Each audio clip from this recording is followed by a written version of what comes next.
একটা নির্জন গ্রাম ছিল। নাম তার কালোডাঙা।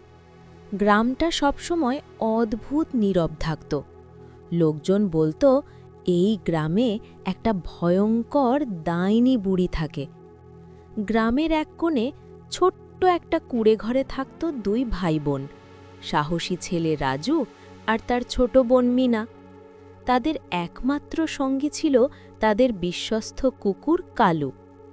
এক রাতে হঠাৎ করে গ্রামের সব আলো নিভে গেল। চারদিকে কুয়াশা আর ঠান্ডা বাতাস বইতে লাগল।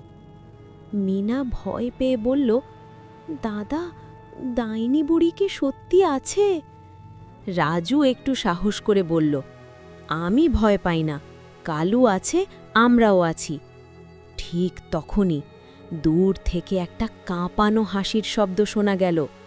হা হা হা! কালু হঠাৎ ঘেউ ঘেউ করে উঠল। সে জঙ্গলের দিকে দৌড় দিল। রাজু বলল, চল মিনা, কালু কিছু বুঝেছে। তারা দুজন কালুর পেছনে দৌড়াতে লাগল। জঙ্গলের ভেতরে গিয়ে তারা দেখল একটা পুরনো ভাঙা ঘর। ঘরের ভেতর থেকে সবুজ আলো বের হচ্ছে। ভয়ে কাঁপতে কাঁপতে তারা ভেতরে ঢুকল।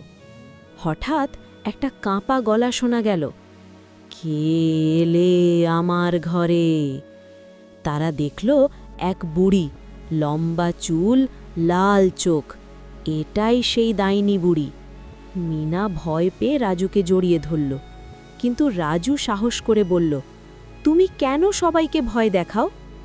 ডাইনি কিছুক্ষণ চুপ করে থেকে বলল, আমি একা, কেউ আমার সাথে কথা বলে না। সবাই অবাক।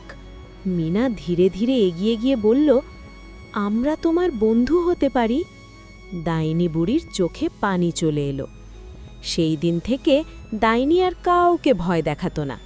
রাজু, মিনা আর কালুর সাথে সে বন্ধুত্ব করে ফেলল। আর সেই ভুতুড়ে গ্রাম ধীরে ধীরে আবার হাসি আর আনন্দে ভরে উঠল।